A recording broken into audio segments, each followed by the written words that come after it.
Everybody knows Mozart. They know symphonies or concerti or string quartets or the operas, or all of those things. His great works, The Marriage of Figaro, Così fan tutte, Don Giovanni, and the Magic Flute. The Magic Flute is, as is Marriage of Figaro, a product of the Enlightenment. It's about good and evil, right and wrong, justifying an enlightened existence. It's got some of Mozart's most tuneful music, most recognizable music for the tenor and the baritone and the bass and the soprano. They all have beautiful, beautiful tunes.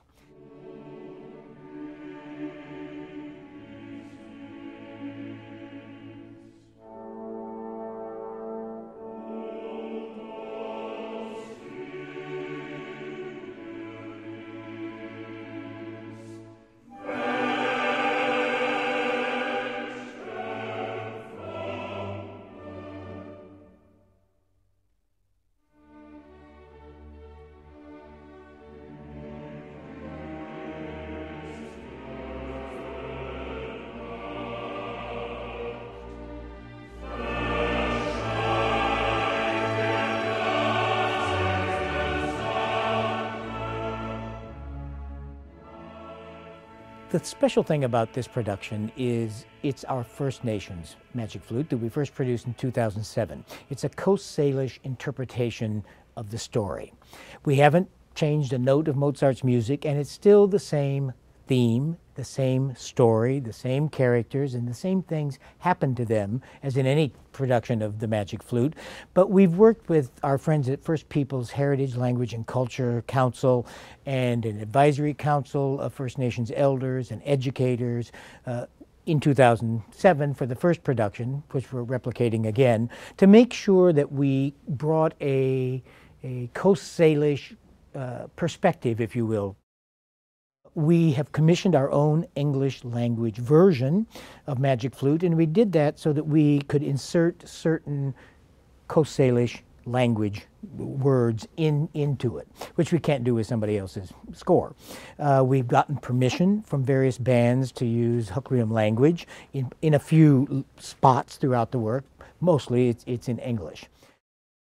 The costuming for this production is very, very unique. Christine Reimer and John Powell are the costume designers, and John, who's First Nations, has gotten permission again from elders in various bands to replicate traditional clothes, and he has done so with theatricality but also with authenticity and respect.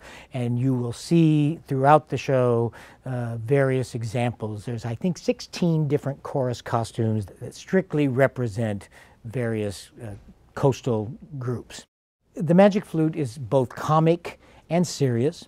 It has life stories for us to learn and relearn, but it also has a lot of comedy, especially with Papageno. Papageno is being performed by Josh Hopkins. Joshua Hopkins was just here as Figaro in Barber of Seville, and he brings a great comic sense as well as a wonderful voice to the role of Papageno, and that's important because that's our comic relief character all the way through.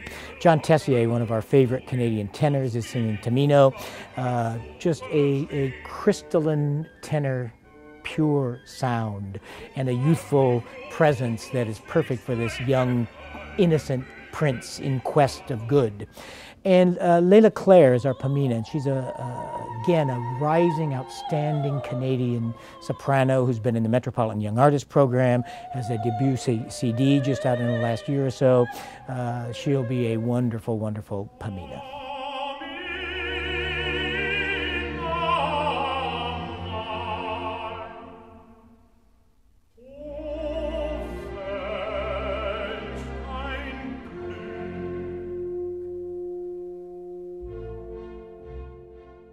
We're an opera company that wants to tell stories that say something to contemporary British Columbians. And we felt with Magic Flute, which can be set anywhere and has been set anywhere. I've seen productions set in the desert, on the moon, in a spaceship. Because it's a bit of a fantasy, it can work in any number of places. And we felt it would work very well in a British Columbia coastal setting, and using and drawing from our First Nations of this region. It's a very strong example of being an opera company about here. And when we did it in 2007, we got so much warm response from the audience at the time and for months and months afterwards. It's 6 years later, and we thought it was time to bring it back. It was so popular, and it's as timely as ever, and we're delighted to add this to our eclectic mix of the opera season.